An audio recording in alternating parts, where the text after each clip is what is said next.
Hello friends, शैक्षिक प्रबंधन की अपनी लास्ट वीडियो में हमने बीआरसी और एनपीआरसी के समन्वयक की भूमिका और खंड शिक्षा अधिकारी की भूमिका इसके बारे में हमने पढ़ा था। उनके कार्य जाने थे कि क्या कार्य वो करते हैं।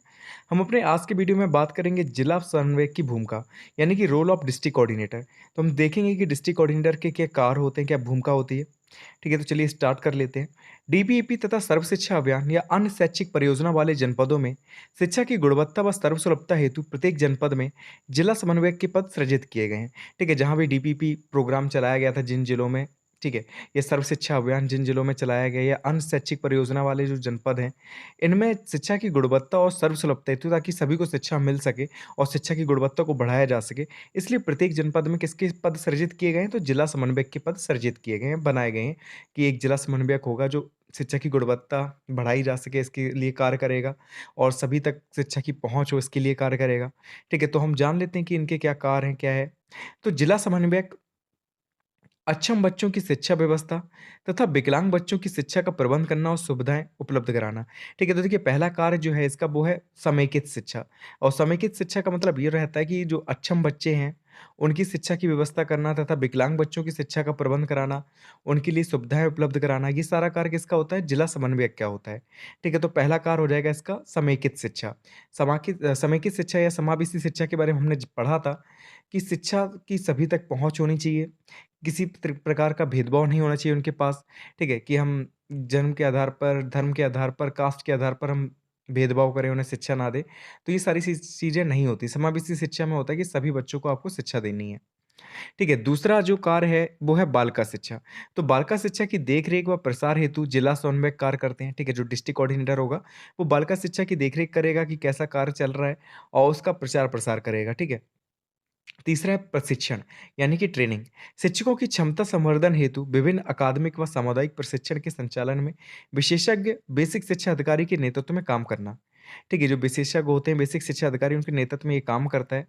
क्या है कि शिक्षकों की जो क्षमता संवर्धन हेतु विभिन्न अकादमिक और सामुदायिक प्रशिक्षण के संचालन में, यानी कि कई सारे ट्रेनिंग प्रोग्राम चलाए जाते हैं जिससे टीचर की जो है, जो पढ़ाने की जो कला है वो थोड़ी और अच्छी हो सके। इसके लिए कई सारे ट्रेनिंग प्रोग्राम चलते रहते हैं समय-समय पर। तो वो भी ये जिला बेसिक शिक्षा अधिकारी जो होता है उसी के नेतृत्व में ये काम करता है। तो ये भी कार्य किसका है? डिस्ट्रिक्ट कोऑर्डिनेटर का है। इसके साथ वैकल्पिक एवं नवाचार जो इनोवेशन से संबंधित चीज़ें होती हैं, ठीक है, पढ़ाई-लिखाई में, तो वो भी कार्य इसका होता है। फिर सामुदायिक शिक्षा, जिसमें समुदाय, ग्राम शिक्षा समिति तथा अन्य लोगों को शिक्षा से जोड़ना तथा उनका सहयोग लेना। ठीक है, तो समुदाय में जो लोग हैं उन्हें शिक्षा से जोड़ना है, तो सामुदायिक शिक्षा भी क्या है? डिस्ट्रिक्ट कोऑर्डिनेटर का ही कार्य होता है कि उनका सहयोग लेना है, उन्हें शिक्षा से जोड़ना है। ठीक है? जो समुदाय है, जो ग्राम शिक्षा समिति है, अन्य लोग जो भी हैं, उन्हें शिक्षा से जोड़ना और उनका सहयोग लेना भी किसका कार्य है? डिस्ट्रिक्ट कोऑर्डिनेटर का है। तो ये सारे कार्य हैं डिस्ट्रिक्ट कोऑर्डिनेटर के। तो आपको यही लिखना है कि डीपीपी प्रोग्राम या सर्व शिक्षा अभियान या अन्य शैक्षिक परियोजना वाले जितने भी जिले हैं, उनमें शिक्षा की गुणवत्ता बढ़ाने के लिए या सर्वसुलभता हेतु प्रत्येक जनपद में जिला समन्वयक के पद सृजित किए गए हैं। मतलब एक पद बनाया गया है जिला समन्वयक का, जिसे हम लोग डिस्ट्रिक्ट कोऑर्डिनेटर कहते हैं और इसके कई सारे कार्य होते हैं। पहला समावेशी शिक्षा इसका कार्य होता है, समेकित शिक्षा की सभी को शिक्षा उपलब्ध कराना है, चाहे वो कैसा भी बच्चा हो, चाहे वो अक्षम बच्चा हो, चाहे वो विकलांग हो, चाहे वो गरीब हो, सभी तक शिक्षा पहुँचानी है, सभी को शिक्षित करना है। दूसरा बालिका शिक्षा की देख-रेख करता है, उसका प्रसार करता है। तीसरा ट्रेनिंग प्रोवाइड करता है, जो टीचर्स वगैरह हैं, ठीक है? कई सारे प्रोग्राम वगैरह चलाते हैं ताकि उनकी ट्रेनिंग हो सके। फिर वैकल्पिक एवं नवाचार का कार्य इसका होता है, इनोवेशन कैसे इनोवेटिव किया जा सकता है कुछ भी, ठीक है? पढ़ाई-लिखाई से संबंधित। और सामुदायिक शिक्षा जिसमें समुदाय, ग्राम शिक्षा समिति और अन्य लोगों को क्या करना है, शिक्षा से इसे जोड़ना है और उनका सहयोग लेना है। तो ये सारे कार्य किसके हैं? तो जिला समन्वयक के, यानी कि डिस्ट्रिक्ट कोऑर्डिनेटर के हैं। अब हम डाइट मेंटर की भूमिका देख लेते हैं कि डाइट मेंटर जो होता है उसकी क्या भूमिका होती है, उसके क्या कार्य होते हैं। ठीक है, तो role of district mentor, sorry, role of DIET mentor. तो देख लेते हैं डाइट मेंटर की भूमिका। डाइट के प्रवक्ता को ब्लॉक बार मेंटर बनाया जाता है। एक से अधिक ब्लॉकों का कार्यभार उसे सौंपा जाता है। ठीक है, तो देखिए डाइट मेंटर क्या होता है, जो डाइट के प्रवक्ता होते हैं उनको हम क्या करते हैं कि ब्लॉक वार उन्हें मेंटर बना देते हैं कि कुछ ब्लॉक उनके अंडर में आ गए। ठीक है, तो उनका उन्हें मेंटर बना दिया जाता है और एक से अधिक जो ब्लॉक है उनका कारभार उन्हें सौंपा जाता है। ठीक है, ज़रूरी नहीं कि सिर्फ़ एक ब्लॉक ही उन्हें पकड़ा दिया जाए। तो जो भी डाइट का प्रवक्ता होगा उसे क्या करेंगे, एक से अधिक ब्लॉक उन्हें पकड़ा दिए जाते हैं और उनका उसे मेंटर बना दिया जाता है और उसका कार्यभार उन्हें सौंप दिया जाता है। ठीक है, अब ये डाइट मेंटर क्या कार्य करते हैं?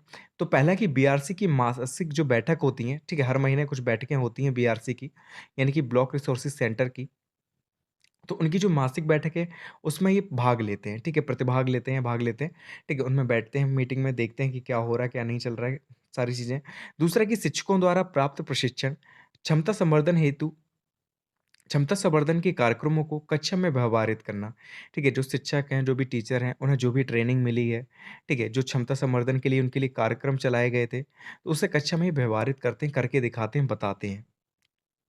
तीसरा कि आवंटित क्षेत्रों के विद्यालयों, ब्लॉक संसाधन केंद्रों का प्रति सप्ताह भ्रमण करना, ठीक है? जो भी उनका एरिया है, ठीक है? जैसे कुछ ब्लॉक में कुछ विद्यालयों ने दे दिए गए, तो जो भी आवंटित क्षेत्र है, उसके विद्यालयों में, ब्लॉक संसाधन केंद्रों में प्रति सप्ताह भ्रमण करना भी कार्य किसका होता है? डाइट मेंटर का होता है कि प्रति सप्ताह जाओ, जो भी आपको कार्यभार दिया गया है जिन स्कूलों का, ठीक है? वहाँ पे जाकर देखो कैसे पढ़ाई चल रही है, क्या चल रहा है, तो ये सारे कार्य किसके होते हैं? डाइट मेंटर के होते हैं।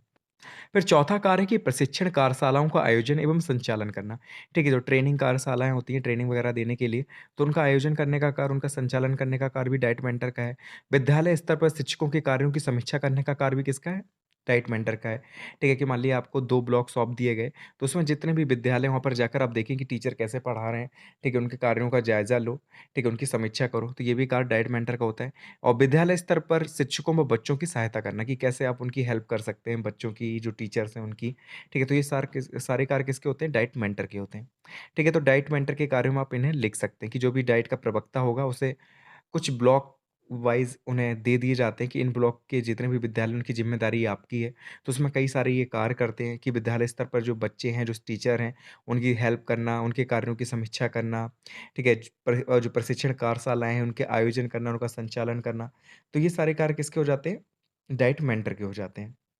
अब हम बात करेंगे जिला बेसिक शिक्षा अधिकारी की भूमिका। कई बार इसे हम पहले सुन चुके हैं, जिला बेसिक शिक्षा अधिकारी।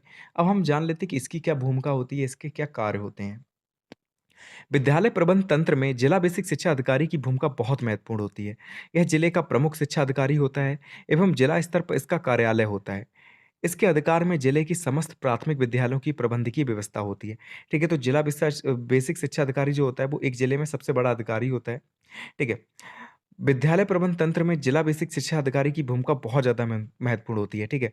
जो भी विद्यालय प्रबंध करते हैं, जो मैनेजमेंट करते हैं विद्यालयों में, ठीक है? तो उस तंत्र में जो भी जाल होता है वो, तो उसमें जिला बेसिक शिक्षा अधिकारी जो होता है, उसकी जो भूमिका होती है, बहुत इंपॉर्टेंट होती है। यह जिले का प्रमुख शिक्षा अधिकारी होता है, ठीक है? अगर हम बात करें कि जिले का सबसे प्रमुख शिक्षा अधिकारी कौन होता है, तो जिला बेसिक शिक्षा अधिकारी जो होगा, वो जिले का प्रमुख शिक्षा अधिकारी होगा एवं जिला स्तर पर इसका कार्यालय होता है, ठीक है? इसका जो कार्यालय होगा, वो भी जिला स्तर पर ही होता है।